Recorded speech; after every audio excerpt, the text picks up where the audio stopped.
L'heure de pointe, en partenariat avec la Nouvelle République des Pyrénées, Gaëtan Rohr, Philippe Subercase. Bienvenue dans cette émission L'heure de pointe et nous avons le grand plaisir d'accueillir cette semaine Annette Cuc. Bonjour Annette. Bonjour. Vous êtes la présidente du comité départemental de la Ligue contre le cancer pour le département des Hautes-Pyrénées et aussi un grand plaisir d'accueillir Gaëtan Rohr du groupe La Dépêche, la Nouvelle République. Bonjour. Merci d'avoir accepté d'abord cette invitation, tout début d'année, meilleurs vœux d'ailleurs à tous les personnes qui travaillent avec vous à la Ligue contre le cancer.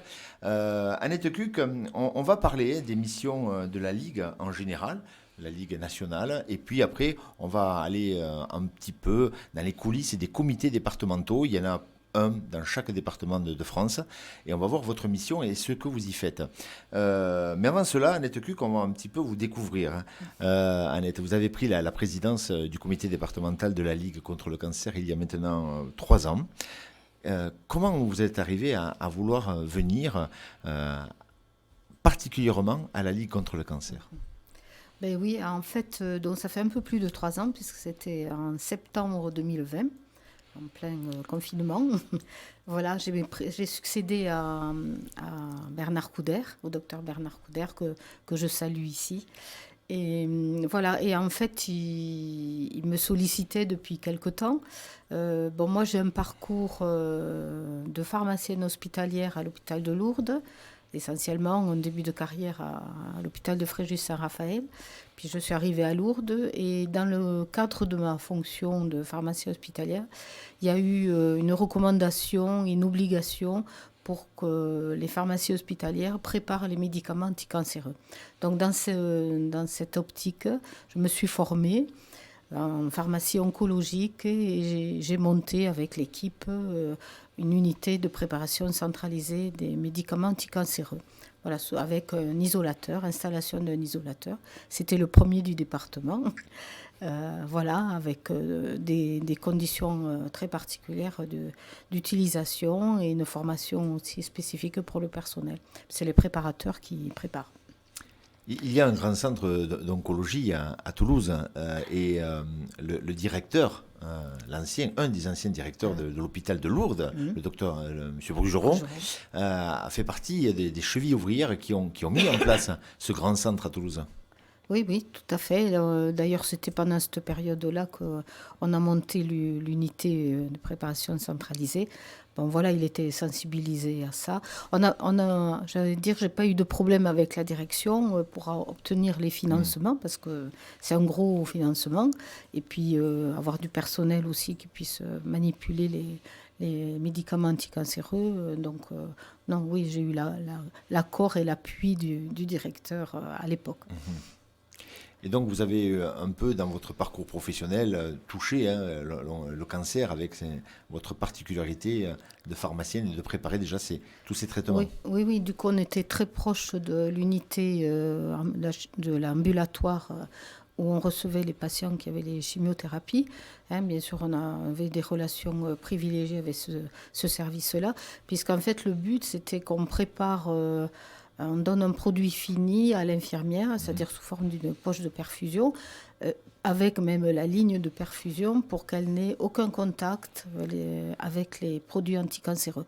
Puisque le but était là d'éviter toute contamination du personnel hospitalier lors de la manipulation de ces produits-là. Donc c'est quelque chose qui vous a toujours un peu tenu à cœur et je me souviens lors de votre passage à la mairie de Lourdes où vous étiez conseillère municipale, vous avez mis en place, vous, Octobre Rose à Lourdes. Oui, ça me tenait à cœur, tout ce que le domaine de la santé et notamment Octobre Rose, effectivement, parce que c'était quelque chose qui se développait pas mal près de chez nous, à Argelès, à Tarbes. Donc, c'était important que la deuxième ville du département puisse quand même rentrer dans cette action. Et dans cette effectivement, mobilité là, du cancer, Gaëtan, on va peut-être rentrer un peu aussi dans les coulisses de la Ligue contre le cancer au niveau national.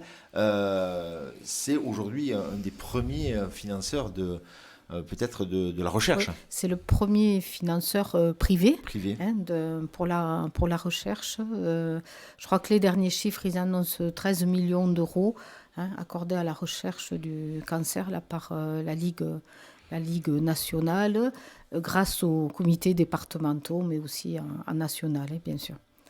Voilà. Comment ça fonctionne en fait, la Ligue Alors il y a 4 missions. Donc la principale, c'est la recherche, bien sûr, avec carrément une commission scientifique nationale, mais nous avons aussi des commissions scientifiques locales. Voilà, et donc elles servent à quoi ces commissions Voilà, à décider quel type d'études on va financer. Voilà, les études nous sont proposées soit en national, soit en régional. Voilà, je sors du cadre du national, mais bon, c'est un peu pareil. Et donc, on a un logiciel qui nous permet de sélectionner les études et on dit combien on veut financer sur chaque étude. Alors, nous, on finance, on met entre 30 et 40% de notre budget à la recherche, selon nos possibilités financières. Les départements. Le département. Par contre, en national, c'est les 13 millions d'euros, là, comme je viens de l'expliquer. Elle vous apporte aussi, le réseau national, elle vous apporte aussi un soutien logistique sur les campagnes de publicité. Par exemple, on voit des 4x3 là, fleurir un petit peu partout, des messages de prévention sur les médias. Ça, c'est payé par le national. Oui, c'est le national. Là, c'est une autre mission de la Ligue, c'est la prévention. Et avec tous les messages de prévention qui font effectivement au niveau national dans tous les grands médias. Mais voilà, ça nous aide effectivement à pouvoir alimenter aussi notre communication. Voilà, bon, on l'a dans les messages radio, un peu à la télévision aussi, au même titre que d'autres associations. D'autres associations. Donc il y a la recherche, la prévention, et puis les deux autres... Alors, les deux autres, l'autre principal pour nous, c'est l'aide pour les malades, à la PMP, l'aide pour les malades qui, pour nous, se concrétise par des aides financières. On a une commission sociale pour ça, avec un médecin, une assistante sociale et le trésorier du comité, qui se réunissent tous les 15 jours et analysent des dossiers qui nous parviennent par les assistantes sociales pour aider des gens qui sont en difficulté, des gens malades bien sûr, ou leurs proches, qui sont en difficulté pendant la maladie ou après, parce qu'ils ont des baisses de revenus ou des frais supplémentaires à cause de leur maladie. Voilà, ça c'est une première chose, les aides financières. Deuxième chose, c'est les soins de support, donc les fameux soins de support qui aident les malades à supporter, c'est tout à fait le mot, à supporter la maladie, soit pendant le traitement, soit souvent en post-traitement, parce qu'en post-traitement, les gens, ils ont un peu de mal, ils ont une période un peu difficile de dépression, on peut dire, au moins de relâchement, parce qu'ils ne se battent plus contre la maladie. Normalement, ils sont guéris, mais ils sont en rémission. Et voilà, tant qu'on a un traitement, qu'on est suivi, qu'on a des rendez-vous, on est tenu par ça. Et par contre, après, voilà, il y a un grand vide qui se crée. Voilà, et donc c'est à ce moment-là souvent qu'ils ont besoin de nous. Alors les soins de support, c'est soit du soutien psychologique, de la relaxation, de la socio-esthétique, des conseils diététiques, enfin, et de l'activité physique adaptée. C'est les principaux là qu'on développera pour les antennes. Voilà, donc ils viennent vers nous. Donc on leur propose les soins de support grâce aux visites que l'on fait au niveau de l'hôpital de Tarbes et à la polyclinique de Lormeau, où on voit les malades qui le souhaitent, on est à leur écoute et suivant leur disponibilité, on leur propose des soins de support. Vous pouvez les accompagner pendant combien de temps, ces malades ? Alors, vous dites que c'est difficile après, ça peut être... Voilà, alors c'est un peu cadré, mais on va jusqu'à 1 an de prise en charge, notamment pour l'activité physique adaptée. Le temps qu'ils puissent après repartir sur une activité physique normale. Et c'est un temps suffisant, c'est 1 an ou... Si vous aviez davantage de financement, vous pourriez proposer... Oui, peut-être, oui. On pourrait proposer plus ou diversifier un peu les soins de support parce qu'on est quand même sollicité pour d'autres types de pratiques autour de la sophrologie, par exemple, la méditation éventuellement. Bon, tout ça, pour l'instant, n'est pas vraiment la sophrologie ici, mais d'autres types de techniques un peu, j'allais dire, parallèles, voilà, énergéticiennes. Toutes ces techniques ne sont pas encore reconnues. Enfin, on nous met en garde un petit peu à la Ligue nationale. Donc on a vu la recherche, on a vu la prévention, l'aide aux malades, oui. Avec ces deux branches.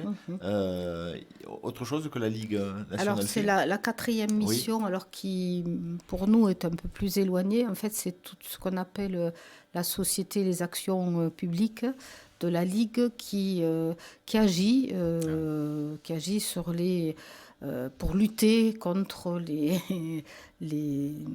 effets les mauvais effets, je dirais plutôt, soit de l'alimentation, soit du tabac, soit de l'alcool, voilà, de tout ce qui sont les facteurs de risque d'un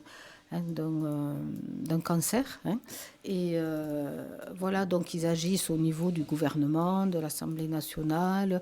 Ils font des actions. Alors ça se situe plus en national, mais on pourrait aussi se faire le relais, nous aussi, auprès de nos élus au niveau local. Ce que j'ai fait, parce que j'ai rencontré le député Benoît Mournet, pour au moins me présenter, voir quel type d'action on pourrait avoir ou qu'est-ce qui pourrait aussi influencer au niveau de l'Assemblée nationale quand on débat de ces sujets. Je pense aussi aux nitrites. Les fameux nitrites, on s'est reconnu qu'ils sont cancérigènes, mais ils existent encore. Donc on commence à voir quelques produits sans nitrite, mais c'est pas encore pour toutes les charcuteries. On n'a pas trouvé le palliatif à ça. Donc c'est un des combats de la Ligue, par exemple. D'ailleurs, avant une élection, vous allez poser des questions. Un peu la Ligue nationale vous invite à poser des questions bien particulières sur comment va se positionner le candidat. Oui, tout à fait. Par rapport à ça, s'il est dans une commission sur la santé ou sociale, c'est vrai que c'est mieux. Mais sinon, ils peuvent quand même débattre aussi au niveau national pour ces grands sujets, qui sont des grands sujets quand même, pour voir par rapport au tabac et l'alcool chez les jeunes. Enfin, il y a quand même beaucoup de sujets qu'on pourrait aborder, les pesticides. Il y a des grands sujets d'actualité qui sont quand même à l'origine des cancers, l'environnement. Avant de partir dans les coulisses peut-être d'un comité départemental, cette fois-ci local, qu'est-ce que vous pouvez nous dire sur peut-être quelques mots sur les avancées? Est-ce qu'il y a des espoirs? Est-ce qu'il y a vraiment des avancées? Est-ce que ça vaut encore le coup de donner de l'argent à la Ligue contre le cancer pour continuer à trouver des nouveaux traitements, des nouvelles pistes pour soigner les gens? Il y a quelques cancers quand même aujourd'hui qui se soignent. Oui, tout à fait. Il y en a qui se guérissent même. Voilà, c'est le grand message qu'on essaie d'avoir avec le dépistage du cancer du sein ou du cancer colorectal. Oui, tout à fait. Les traitements, heureusement que la recherche avance, et elle avance même assez vite, puisque tous les ans, on a des grandes annonces qui nous arrivent lors du congrès international à Chicago, notamment cette année avec le futur vaccin pour le cancer des poumons. Pour certains types de cancers de poumon, pas tous les cancers, mais c'est quand même une avancée. Ce sera un des premiers vaccins thérapeutiques. Donc oui, la recherche est vraiment indispensable. Même on devrait aller au-delà, sur la recherche fondamentale, qui devrait normalement être prise en charge par l'État. Mais là, c'est quand même la recherche, les dons privés qui permettent de faire développer cette recherche. Peut-être, avant de passer aux comités départementaux, on peut parler de la prise en charge dans les Hautes-Pyrénées. Est-ce qu'il y a des moyens suffisants pour une bonne prise en charge des différents cancers ? Je dirais oui. Je dirais oui quand même, globalement, puisqu'on a 2 grosses structures avec l'hôpital de Tarbes-Lourdes et la polyclinique de Lormeau, qui maintenant, c'est un peu partagé les spécialités. Donc voilà, on peut quand même trouver, même s'il y a encore des délais, bien sûr, on peut quand même trouver les médecins pour notre prise en charge, pour les prises en charge des citoyens du département, oui, qui des fois vont quand même aussi vers l'oncopole ou vers Pau, puisqu'il y a des fois des cancers qu'on ne peut pas traiter, notamment les cancers pédiatriques qui ne se traitent pas du tout dans le département. Bon, voilà, avec ces 2 pôles, qui me semble, il y a eu quand même des nouveaux médecins qui sont arrivés. À la polyclinique de Lormeau, on a une nouvelle équipe de jeunes. Voilà, bon, certains sont partis à l'Arbizon, mais c'est très bien parce qu'ils sont en train de développer une unité de soins palliatifs à l'Arbizon. Voilà, et des jeunes sont arrivés à la polyclinique de Lormeau, c'est très bien. Et il y a 2 nouveaux à l'hôpital de Tarbes aussi, donc le docteur Philippe de Guiral. Et une nouvelle hématologue aussi qui est arrivée l'année dernière. Voilà, toute jeune, je ne me souviens plus de son nom. Voilà, donc je pense qu'il y a une bonne prise en charge sur le département. Voilà, on soigne les gens, il y a de la radiothérapie. Ça, quand même, c'est bien, les gens ne sont pas obligés, comme dans le département voisin, d'aller au-delà de leur département pour se faire soigner tous les jours, parce que la radiothérapie, il faut y aller tous les jours, donc c'est un peu compliqué quand vous ne l'avez pas sur place. Donc on a quand même cet avantage. On espère qu'avec le nouvel hôpital, on aura aussi d'autres techniques, avec le PET scan par exemple, pour vraiment diagnostiquer et surtout suivre les cancers. Métastatiques notamment, donc avec le PET scan dans le nouvel hôpital. Ils disent même qu'on l'aura peut-être avant, on espère. Parce que bon, il faut attendre 2029, donc maintenant, alors ça fait un peu loin. Et justement, sur le diagnostic, les moyens de se faire dépister sont aussi... Oui, aussi, avec des délais. C'est sûr que pour la mammographie, les délais, maintenant, sont de 3-4 mois avant d'obtenir le rendez-vous. Voilà, avant, on n'avait pas ça du tout, mais bon, on a quand même encore quelques structures qui sont encore en place, avec des médecins qui ne sont pas tout jeunes, mais qui sont encore là, qui ont du mal à trouver des remplaçants. Voilà, et une structure qui est en train de se monter à Lourdes. Donc, au moins pour notre secteur, nous aurons ce qu'il faut pour au moins le mammographe pour le cancer du sein. Et le camion Préventime. Voilà, alors le camion Préventime, voilà, ça c'est la nouveauté. Alors, le camion Préventime, il a été fait, il appartient au conseil départemental qui en assure la maintenance. Il est géré par la société CETIR et géré aussi par le docteur Davy et Sarniguet, voilà, pour pouvoir en disposer dans tout le département et notamment dans les lieux reculés, un peu, les milieux ruraux, les déserts médicaux. Alors dedans, il y a un mammographe, il y a une salle de consultation pour une sage-femme pour faire les frottis, voilà, et il y aura aussi la possibilité d'interroger les gens par rapport au cancer colorectal et leur délivrer éventuellement le kit pour dépister le cancer colorectal. Et alors justement, vous parlez d'aller vers dans des zones où effectivement il y a moins de médecins. Est-ce qu'on constate une corrélation effectivement entre la présence des médecins et le retard de prise en charge des cancers? Est-ce que ça, c'est des choses sur lesquelles on a des données? Moi, je n'ai pas de données, mais je pense que c'est tout à fait vrai. Parce que pour avoir fait l'année dernière des actions avec la CPAM, justement, avant qu'on ait le camion, on est quand même allé dans les lieux reculés comme Castelnau-Magnoac, Campan et Lucin-Sauveur. Et là, on se rend compte quand même qu'il y a des gens qui sont venus, qui n'avaient pas vu un médecin depuis un an, parce que la CPAM prenait des rendez-vous aussi pour leur consultation CPAM.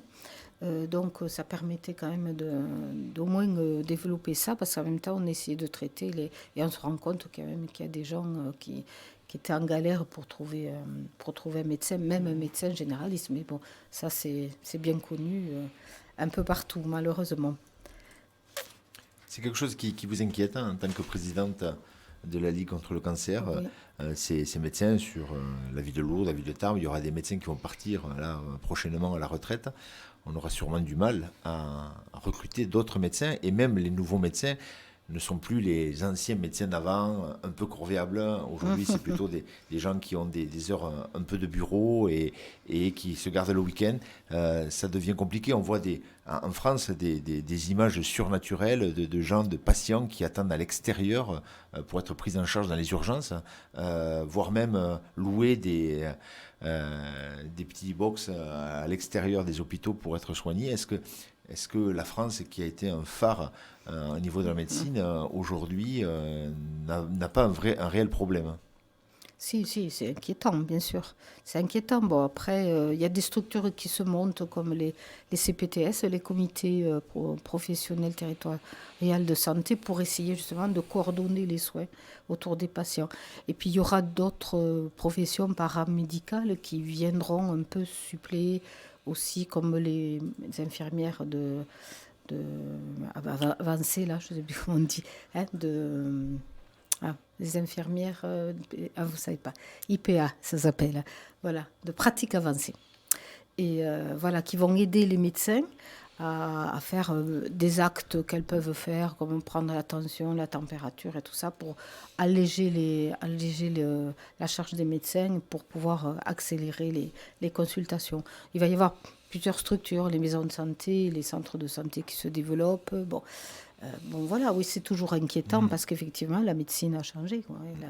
La physionomie de la médecine a changé. Mais bon, il y a encore des médecins, il y en a encore qui y croient. Et puis c'est vrai que pour le traitement des cancers, je ne sais pas, par exemple, la télémédecine se développe beaucoup, mais pour un cancer, est-ce qu'on peut avoir recours à une telle... Non, c'est difficile. Pas... Non. Ça peut être une première consultation, mais bon, on a toujours besoin de...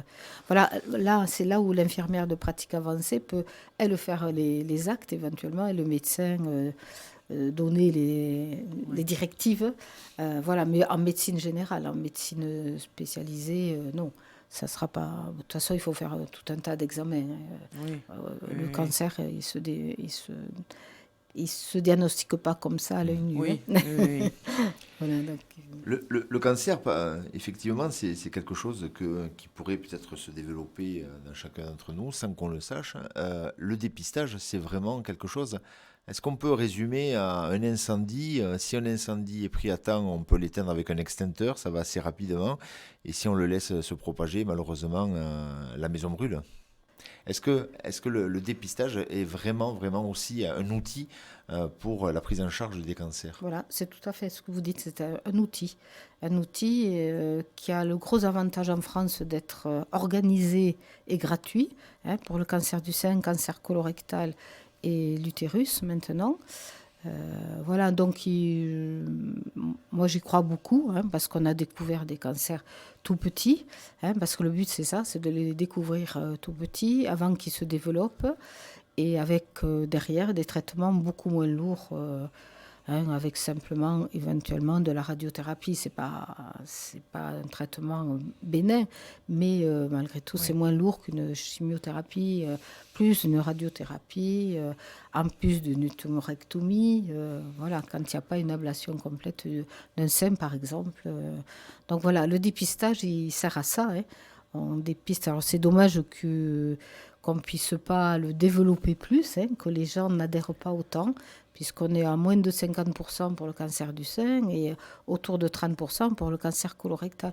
Donc, c'est les chiffres nationaux, mais qui sont aussi nos chiffres départementaux. C'est à peu près la moyenne nationale. Voilà, alors on essaie de faire augmenter ces chiffres, mais c'est très difficile. Et c'est vrai que le confinement aussi, le Covid a un peu freiné tout ça, puisque tout s'est arrêté en mars 2020. Bon, ça a repris bien sûr, mais voilà, à ce moment-là, on ne diagnostiquait plus du tout. Et donc, on a des retards de diagnostic. On ne voit pas encore les conséquences, parce qu'on les verra qu'au bout de 5 ans. Et les scientifiques parlaient de ce délai qu'il fallait pour voir les conséquences du Covid dans ce domaine-là, parce qu'on n'a plus diagnostiqué. Et donc, il y a un retard de prise en charge. Et donc, une perte de chance pour les patients. Quel conseil vous pourriez dire aux gens qui nous écoutent aujourd'hui? Il y a des grandes opérations, on pense à Octobre Rose, qui est peut-être emblématique aujourd'hui pour les dépistages des cancers du sein, mais il y a aussi pratiquement tous les mois, il y a une opération pour le dépistage. Mars, donc le cancer colorectal, Mars bleu. Septembre en or, c'est pour les cancers pédiatriques, pour les enfants et les adolescents. Tous les mois, il y a une cause pour Qu'est-ce que vous pouvez dire comme conseil? Vous qui avez participé, toutes les femmes qui nous écoutent, qui ont participé à Octobre Rose, c'est bien. Elles ont donné, elles ont peut-être fait une activité sportive en marchant, en blaguant entre amis, et c'est plutôt sympa et convivial, mais il faut qu'il y ait une suite à ça. Oui, c'est un peu le côté, pas négatif, parce que je pense qu'on ne baissera pas, mais on a un peu de mal à faire adhérer justement celles qui viennent, parce que celles qui viennent dans les manifestations, elles se font dépister, la plupart. Oui. Bon, après, elles peuvent en parler autour d'elles, dans la famille, voilà. Même les enfants peuvent se faire le relais de ça parce que bon, on a des générations aussi avant nous, nos parents, enfin nos mamans, elles n'allaient pas chez le gynécologue, elles se faisaient pas ausculter par les médecins généralistes, donc c'est quelque chose qui n'était pas du tout dans l'air du temps à l'époque, donc elles sont mortes de cancer de l'utérus et du sein, sans des fois trop le savoir. Donc on est dans une nouvelle génération où là les gens sont avertis. Voilà, alors ceux qui viennent dans les manifestations le savent. Mais bon, voilà, ils peuvent se faire le relais pour justement les populations qui n'adhèrent pas. C'est pour ça que le milieu rural est important, parce que si on est allé dans ces 3 villes avec la CPAM, c'est parce qu'ils avaient regardé quels sont justement les taux d'adhésion au dépistage, que ce soit colorectal ou sein, dans ces lieux-là. Et on se rend compte, alors c'est peut-être lié aux déserts médicaux, mais ou parce qu'on est trop éloigné d'un centre de radiologie, par exemple, qui fait qu'on n'y va pas. On n'y va pas, ou on n'est pas sensibilisé. Bon voilà, il y a sûrement plein d'explications. Est-ce qu'on n'a pas peur un peu? Est-ce qu'on ne fait pas un peu l'autruche? Est-ce que Oui. si on ne sait pas, on n'a pas peur? Est-ce que le fait quand même d'aller faire un dépistage, il n'y a pas une appréhension? Alors bien sûr, on est soulagé s'il n'y a rien, et tant mieux. Et s'il y a quelque chose, voilà. Est-ce qu'il n'y a pas aussi un peu cet effet autruche? Oui, il y a ça. Il y en a qui ont peur je reparle sur la mammographie. Oui. Il y en a qui ont peur du mammographe. La mammographie, ça fait mal. Bon, il faut savoir que maintenant, les appareils sont beaucoup plus sophistiqués et ça fait moins mal. Bon, je ne l'ai pas testé encore, mais à leur mot, ils ont acquis un appareil de dernière génération. Et voilà, donc c'est vrai que il y a ça. Et puis, elles ont peur du résultat. Vous voyez, dans une population, il y aura toujours une ou deux là qui sera non, moi j'y vais pas, je veux pas savoir, j'ai peur de savoir. Voilà ce qu'on entend. Alors c'est pas tout le monde, heureusement, oui, parce que ça a quand même évolué. Mais bon, on reste un peu, voilà, certaines sur. Alors c'est ce fameux pourcentage, parce qu'il faudrait qu'on atteigne 70%, maintenant on disait 60, 70%, donc il nous manque encore 20% de la population éligible pour venir se faire dépister. Et bon, voilà, on a un peu de mal à aller les chercher. Bon, avec toutes ces actions, on espère quand même que le taux, on vérifie ce taux tous les ans, que ce taux augmentera. Et quelle est l'évolution sur 10 ans, par exemple? Est-ce que vous l'avez en tête? L'évolution de ce taux de dépistage. Ce taux, et justement, il a stagné pendant le confinement. D'accord. Il a du mal à remonter. Il remonte tout doucement. Voilà, parce qu'en fait, avant le confinement, on était un peu plus de 50%. D'accord. Mais bon, 51, 52. Et on a rebaissé de 5 points au moins. Et là, on remonte. On est à 49,8, je crois, nous. D'accord. Voilà. C'est pour dire voilà, que ça remonte, mais tout doucement. Ouais. Voilà. Malheureusement, ce n'est pas exponentiel comme on pourrait l'attendre, justement. Notre invité cette semaine, c'est vous, Annette Cuc, et merci d'avoir accepté avec vous, Gaëtan Rohr, du groupe La Dépêche, pour cette émission L'heure de pointe. On parle bien sûr de quelque chose qui fait peur. Dès qu'on emploie le mot cancer, on connaît tous quelqu'un qui est malade ou qui est parti à cause de cette maladie. Mais parlons quand même de quelque chose qui est quand même plus festif, c'est cette opération Octobre Rose qui, je me demande même s'il n'est pas en train de supplanter la fameuse opération qu'il y a début novembre, le nom m'a échappé. Le Téléthon. Le Téléthon, voilà. Aujourd'hui, c'est vrai que... Alors bien sûr, il ne faut pas les mettre du tout en concurrence, mais c'est vrai que Octobre Rose a, effectivement, au moins dans le département des Hautes-Pyrénées, a pris une ampleur incroyable, avec effectivement cette manifestation qui est la Tarbelle, organisée par le service de la mairie de Tarbes. Plus de 6300 coureuses ou participantes cette année sur le stade Maurice Trélu. En fait, 45 manifestations ont été organisées dans le département des Hautes-Pyrénées. Et la Ligue contre le cancer, alors là, vous avez un travail à temps plein en Étecule, puisque toutes vos équipes là sont mobilisées pour essayer, parce que bien sûr, ils veulent un représentant de la Ligue contre le cancer dans la manifestation. Oui, on est tout à fait partenaire, puis c'est important d'être partenaire chaque fois qu'il y a une manifestation, donc on se départage. On a une quinzaine de bénévoles autour de nous là, qui nous permettent de pouvoir être sur les actions. Bon, moi, j'essaie d'aller un maximum d'endroits. Voilà, donc c'est petite et moyenne ville. Et bien sûr, la Tarbelle, qui est vraiment le summum qui est au milieu du mois, là, le summum, puisque donc il y a plus de 6000, vous l'avez dit, 6300 personnes il y a eu en 2023, là, sur l'opération 2023. C'est vraiment, et je crois que c'est la plus grosse opération de la région d'Occitanie, dans les villes. Donc c'est vrai que notre département est très... voilà, Argelès avait commencé aussi. Argelès a fêté ses 10 ans, déjà sa 10e année. Bon, c'est pas encore pour la Tarbelle, mais ça va pas tarder. Voilà, donc c'est bien, oui. Nous, on essaie d'être partenaires. Bon, on est là normalement pour le message préventif, mais bon, j'allais dire, c'est un peu difficile à ce moment-là parce que les gens viennent pour passer un bon moment. Souvent, ils viennent entre amis, en famille. Bon, voilà. Le message du dépistage est un peu difficile à faire passer à ce moment-là. Mais on espère que, justement, à force, il y aura un peu d'impact sur les chiffres.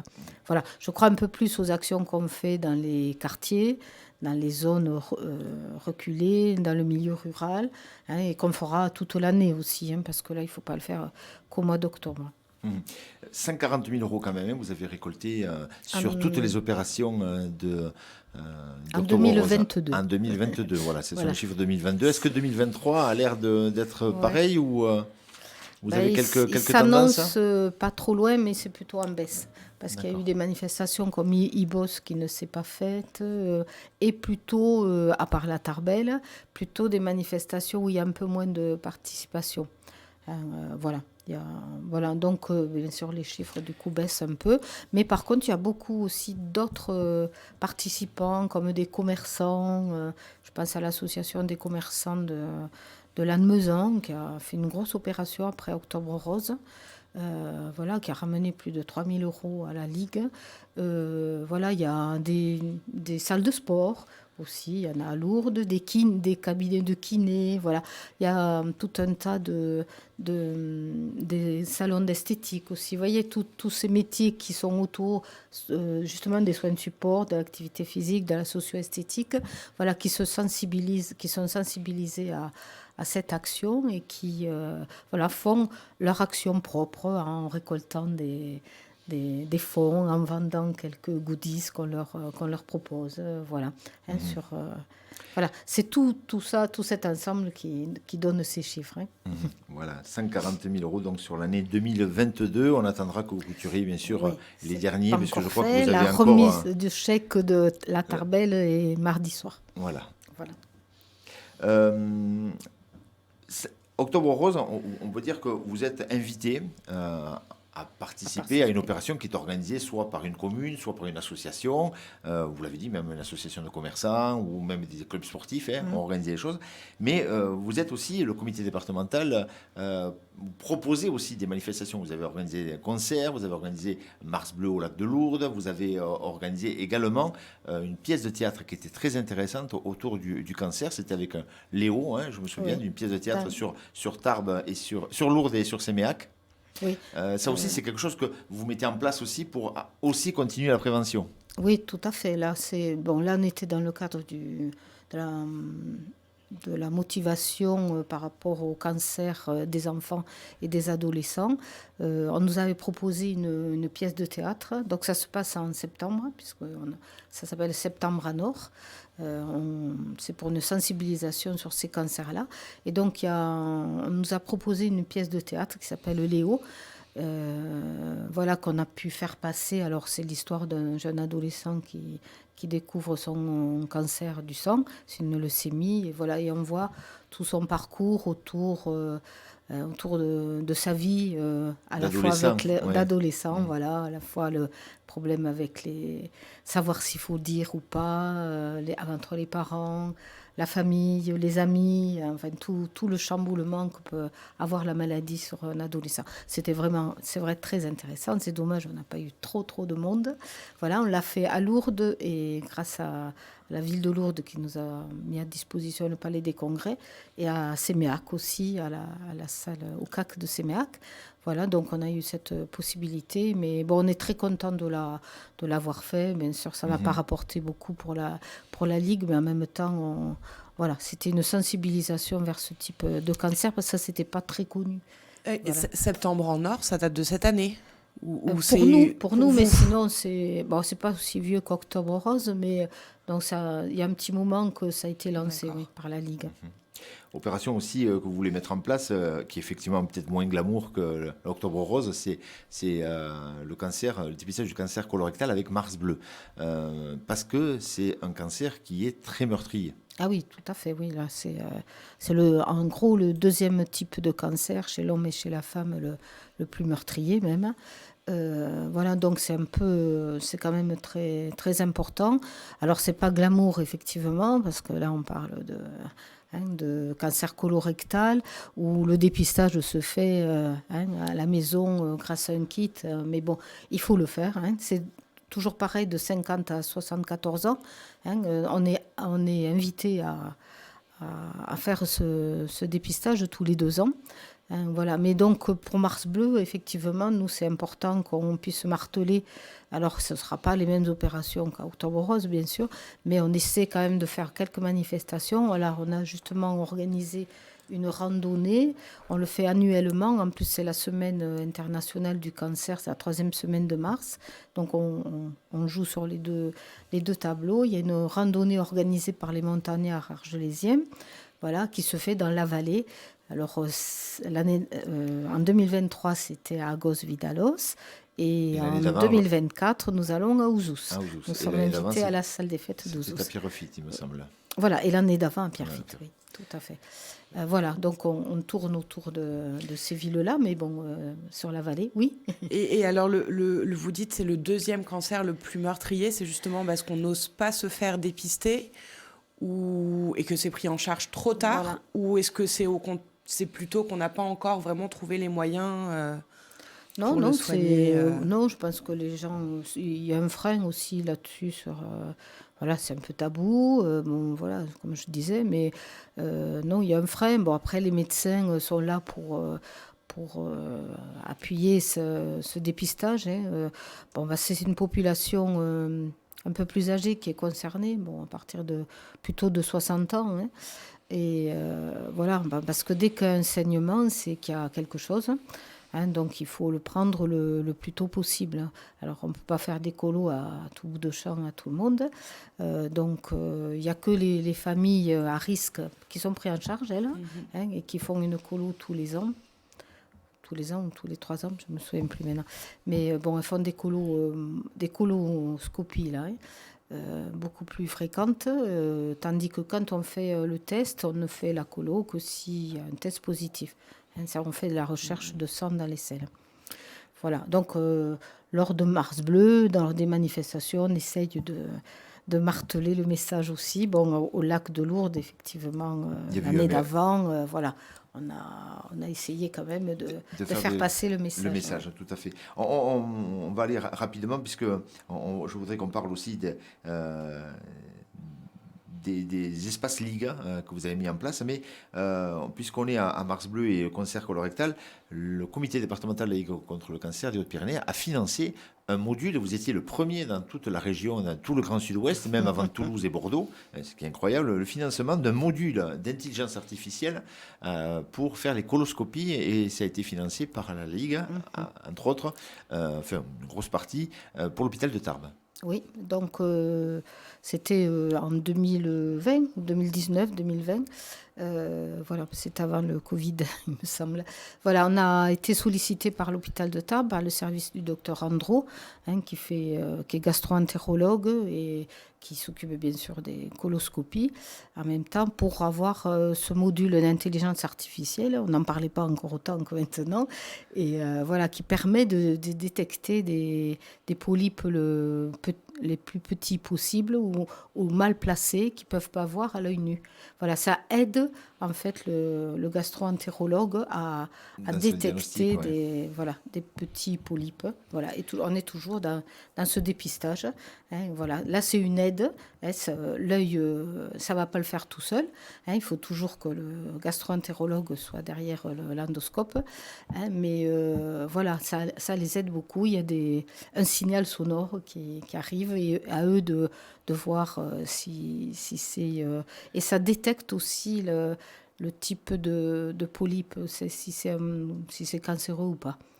Au moins si ça a une forme un peu particulière ou pas.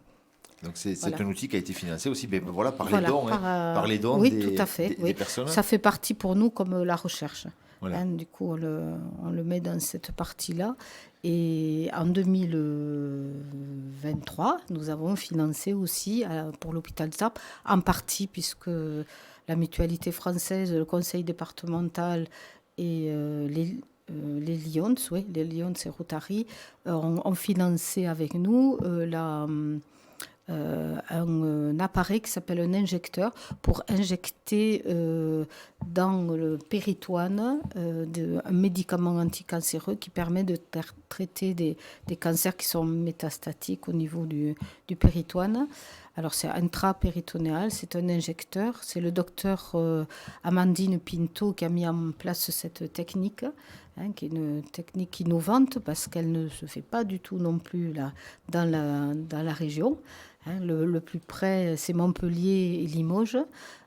Voilà, donc on a cet avantage quand même. Donc on a voulu justement aider un praticien qui voulait développer une technique qui peut être quand même améliorer la qualité de vie de certains patients de notre département. Le temps file vite. Je voudrais qu'on parle puisqu'on a parlé largement tout à l'heure des soins de support. Eh bien, ces soins de support, on va parler de ces espaces ligues. Qu'est-ce que c'est qu'une espace ligue ? Oui, voilà, donc on développe en même temps que les soins de support, on développe des espaces ligues là aussi dans des zones un peu éloignées de Tarbes. Voilà, donc le premier espace ligue a été créé et ouvert en novembre 2023, bon, c'est assez récent, grâce à une équipe de bénévoles locales. Locales, pour l'instant ce sont que des dames. Donc voilà, elles sont et on y fait en fait soit des permanences. Donc une permanence, donc là c'est sur Vic, Bigorre, Maubourguet. Donc on a une espace ligue à double tête, disons, on fait une semaine sur deux, une fois à Vic, une fois à Maubourguet. Et on a mis en place quelques soins de support, les de base, comme je le disais tout à l'heure. Donc la diététique, le soutien psychologique, la sophrologie, la socio-esthétique et l'activité physique adaptée qui est en train de se mettre en place. Voilà, et ce qu'on souhaite, c'est en développer d'autres. Il y a un projet sur Bagnères, avec la maison de santé de Bagnères et la mairie de Bagnères qui est partie prenante. Et voilà, et on est à la recherche aussi d'un local à Argelès. Voilà, j'ai fait quelques démarches, j'ai même vu le sous-préfet. Bon, je pense ça va être un peu plus long à Argelès, mais je pense que d'ici la fin de l'année, début 2025, on aura aussi un local sur Argelès. Et voilà, là c'est une mise à disposition. Ce qu'on recherche, c'est une mise à disposition de locaux Alors, on contacte les élus. Là, par exemple, à Vic-Bigorre-Maubourguet, c'est la communauté de communes à Dourmadiran qui nous a reçus et qui nous a mis tout de suite à disposition. C'est des bureaux partagés, mais bon, peu importe. Un bureau à la fois dans les 2 maisons de santé de Vic et Maubourguet. Donc, Bagnères, ça avance bien. Argelès, un petit peu loin. Et vous souhaiteriez aussi l'Almezan à plus long terme. Alors là, à plus long terme, parce que là, on manque de bénévoles localement. Bon, ça commence à se développer, mais on manque un peu de bénévoles et on voudrait couvrir toute la vallée de Nest, Or, et l'Almezan. Mais j'espère qu'à terme, on y arrivera. Voilà, déjà, Bagnères, on se rapproche un peu. C'est un peu moins loin plutôt que de venir à Tarbes, ceux de l'Almezan pourront peut-être aller à Bagnères plus facilement qu'aller à Tarbes ou à Loueil, parce que nous, pour l'instant, les soins de support, ils se font à Loueil. Donc, pour quelqu'un qui arrive de la vallée de Nest, ça fait peut-être un petit peu loin. Ouais. Donc, effectivement, le siège, vous l'avez dit, c'est à Tarbes, effectivement, avec aussi une belle collaboration avec la commune de Loueil, qui vous met à disposition un local aussi à Loueil. Oui, on a même presque une maison entière. Voilà, elle est mise à disposition par la mairie. Je remercie Monsieur Christian Laborde, le maire. Et on est en plus dans un endroit près du pôle de santé, avec parking et tout ce qu'il faut. Alors on y fait nos soins de support, notamment socio-esthétique et réflexologie plantaire, le yoga, les soins de support qu'on ne peut pas faire ailleurs. Parce que l'activité physique adaptée, on est en collaboration avec Resapi, c'est eux qui nous sous-traitent cette activité. Donc ça se fait dans les locaux mis à disposition par Resapi. Pour Resapi. 2 mots quand même, parce que c'est important. Vous avez aussi quelqu'un qui s'occupe du tabac, de la lutte contre le tabac. Et là aussi, quelqu'un de très investi qui va à la rencontre des gens, mais aussi dans les entreprises, comme par exemple chez Daher, qui Daher finance, donne au moins du temps à ses employés pendant les heures de travail pour aller faire des suivis pour arrêter le tabac. Oui. Oui, on a une tabacologue qui travaille pour nous depuis de nombreuses années. Chantal Bernat, qui travaille aussi pour la CPAM. C'est une ancienne sage-femme, qui fait des actions sur la CPAM en tant que sage-femme, mais aussi tabacologue, donc qui intervient beaucoup, qui intervient dans les écoles aussi. Et dans les entreprises, comme Daher, là où elle fait quelques consultations tabac. Voilà, et puis le mois de décembre était aussi le mois sans tabac. Le mois de novembre. Novembre, pardon. Le mois d'octobre et novembre a été consacré à... il y avait tout un appel à projet. On a répondu à un appel à projet à la CPAM. Pardon. On a répondu à cet appel à projet et donc elle avait tout un programme sur 2 mois pour aller dans au service de maternité aussi à Tarbes, dans les écoles et dans les entreprises. Merci beaucoup, Annette Cuc, d'être venue nous parler de la Ligue contre le cancer, du comité départemental.